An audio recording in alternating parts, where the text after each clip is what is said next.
Ramadan, welcome holy month Ramadan, welcome. بسم الله الرحمن الرحيم. الحمد لله رب العالمين، وصلى الله وسلم وبارك على نبينا ورسولنا محمد وعلى آله وصحبه أجمعين وأزواجه أمهات المؤمنين ومن تبعهم بإحسان إلى يوم الدين. أما بعد. ناظرین کرام، قرآن کریم میں اللہ رب العالمین فرماتا ہے لیلۃ القدر خیر من الف شہر، کہ راتوں میں ایک رات اتنی عظمت والی اور اتنی شرف والی، اتنے مقام اور مرتبے والی رات ہے کہ اس رات کا مقابلہ 1000 راتیں بھی مل کر نہ کر سکیں۔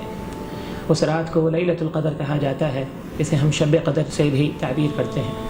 رسول اللہ صلی اللہ علیہ وسلم جب رمضان المبارک کا آخری عشرہ داخل ہوتا تو شد مئزرہ وایقظ اہلہ واحیا لیلہ، آپ علیہ الصلاۃ والسلام اپنی کمر کس لیتے، اپنے گھر والوں کو جگاتے اور پوری رات اللہ رب العالمین کی عبادت میں گزارتے تھے، کبھی قیام کی کیفیت میں، کبھی رکوع کی کیفیت میں، کبھی سجدے کی کیفیت میں، کبھی اللہ کی کتاب کو تلاوت کرتے ہوئے، کبھی اللہ رب العالمین کا ذکر کرتے ہوئے، کبھی اللہ رب العالمین سے دعائیں مانگتے ہوئے۔ اور آپ علیہ الصلاۃ والسلام فرمایا کرتے کہ یہ رات رمضان المبارک کے آخری 10 دنوں میں سے جو طاق دن ہیں، 21، 23، 25، 27، 29ویں شبوں میں سے کسی ایک شب میں، ایک رات میں اس کو تلاش کرو۔ لیلۃ القدر بڑی عظیم رات ہے کہ جس رات کا انتظار رسول اللہ صلی اللہ علیہ وسلم، آپ علیہ الصلاۃ والسلام کے صحابہ اور ہر زمانے کے اندر اہل ایمان بڑی شدت سے کیا کرتے تھے۔ اور یہ رات اتنی عظمتوں والی رات ہے کہ اللہ رب العالمین فرماتا ہے کہ اس رات کو اللہ رب العالمین کی طرف سے فرشتے اترتے ہیں، اور حدیث میں آتا ہے کہ اتنے فرشتے اللہ کی زمین پر اترتے ہیں کہ اللہ کی زمین تنگ پڑ جاتی ہے، اور پھر وہ ہر دعا کرنے والے کی دعا پر آمین کہتے ہیں حتیٰ کہ فجر کا وقت ہو جاتا ہے۔ اسی لیے رسول اللہ صلی اللہ علیہ وسلم بڑی ترغیب دیا کرتے تھے اس رات کے تعلق سے۔ اور آپ علیہ الصلاۃ والسلام کا فرمان ہے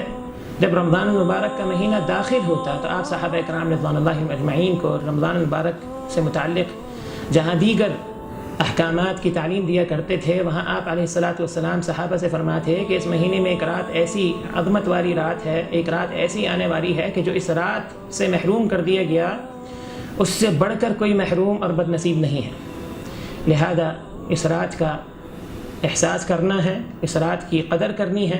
اور اس رات کو تلاش کرنا ہے۔ بہت خوش نصیب ہیں ہم کہ اللہ رب العالمین نے ایک دفعہ پھر ہمیں یہ موقع عطا فرمایا ہے،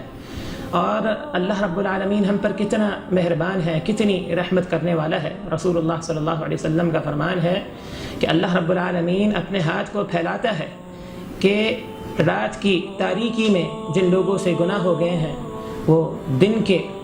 اجالے کے اندر اللہ رب العالمین سے اپنے گناہوں کی مغفرت طلب کریں، اور اللہ رب العالمین ان کو ان کے گناہوں سے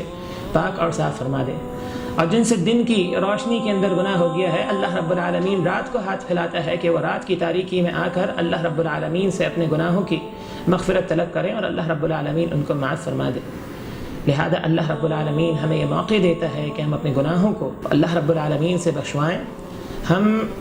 اپنی اصلاح کریں، ہم فکر کریں اس تعلق سے، اللہ کے ساتھ اپنا تعلق مضبوط کریں۔ اور اسی لیے امی عائشہ رضی اللہ تعالی عنہا نے اللہ کے پیغمبر علیہ الصلاۃ والسلام سے پوچھا، اللہ کے پیغمبر اگر مجھے یہ رات مل جائے تو مجھے کیا اللہ رب العالمین سے مانگنا چاہیے؟ تو اللہ کے پیغمبر علیہ الصلاۃ والسلام نے ان کو دعاؤں میں سے یہ دعا سکھائی۔ آپ نے فرمایا عائشہ رضی اللہ تعالی عنہا اس طرح کہو، اللہم انک عفو تحب العفو فاعف عنی، کہ اللہ تو معاف کرنے والا ہے اور معافی کو پسند کرتا ہے، میں تجھ سے معافی کا طلبگار ہوں، لہذا اللہ تو مجھے معاف فرما دے۔ سوچنا ہے کہ کیا واقعتاً ہمارے اندر اس رات کو پا لینے کی اہمیت ہے، احساس ہے، قدر ہے۔ کتنے لوگ ہیں جو بازاروں کے اندر اس رات کو ضائع کر رہے ہیں، اور کتنے لوگ ہیں جو پوری رات کھانے پینے میں، ہوٹلنگ میں گزار دیتے ہیں گھر سے باہر، اور کتنے لوگ ایسے ہیں کہ جو ٹی وی کے سامنے، ٹیلی ویژن کے سامنے، موبائل کے سامنے، انٹرنیٹ کے سامنے، یا پھر آپس میں مجلسوں کے اندر، محفلوں کے اندر بیٹھ کر اس رات کو ضائع کر دیتے ہیں۔ اس بات کو اچھی طرح سمجھ لیجئے کہ ہم میں سے کوئی نہیں جانتا کہ ہمیں یہ رات دوبارہ نصیب ہوگی یا نہیں نصیب ہوگی۔ اگرچہ وہ یہ سمجھتا ہو کہ اس نے رمضان المبارک کے سیزن کے اندر بڑی دنیا کمائی ہو، اللہ رب العالمین کو راضی نہ کر سکا اور اللہ رب العالمین کی جنت حاصل نہ کر سکا اور اپنی گردن کو جہنم سے آزاد نہ کروا سکا، تو وہ سمجھ لے کہ اس سے بڑا محروم اور بد نصیب کوئی نہیں ہے۔ لہذا اس رات کے تعلق سے اس رات کو مختلف عبادت کے حصوں میں تقسیم کیجیے۔ کچھ حصہ قرآن مجید کی تلاوت میں، کچھ حصہ قیام کے اندر اللہ رب العالمین کے سامنے رکوع کرتے ہوئے، سجدہ کرتے ہوئے، کچھ حصہ اللہ رب العالمین کا ذکر کرتے ہوئے، کچھ حصہ اللہ رب العالمین سے دعائیں مانگتے ہوئے، اپنی حاجات اور اپنی ضروریات اللہ رب العالمین سے مانگتے ہوئے۔ اسی طرح اپنے لیے، پوری امت مسلمہ کے لیے، شہر کے لیے، ملک کے لیے، اپنے رشتہ دار و اقارب کے لیے اور دیگر احباب کے لیے ہم اللہ رب العالمین سے خوب دعائیں کریں کہ یہ دعاؤں کا موقع ہے، یہ اللہ کو راضی کرنے کا موقع ہے، یہ اپنی گردن کو جہنم سے آزاد کرانے کا موقع ہے اور اللہ رب العالمین کی جنت کو حاصل کرنے کا موقع ہے۔ اللہ تعالیٰ صحیح معنوں میں ہمیں اس کی اہمیت کو سمجھنے کی اور عملی اعتبار سے اسے اپنانے کی توفیق عطا فرمائے۔ اقول قولی ھذا وآخر دعوانا الحمد للہ رب العالمین۔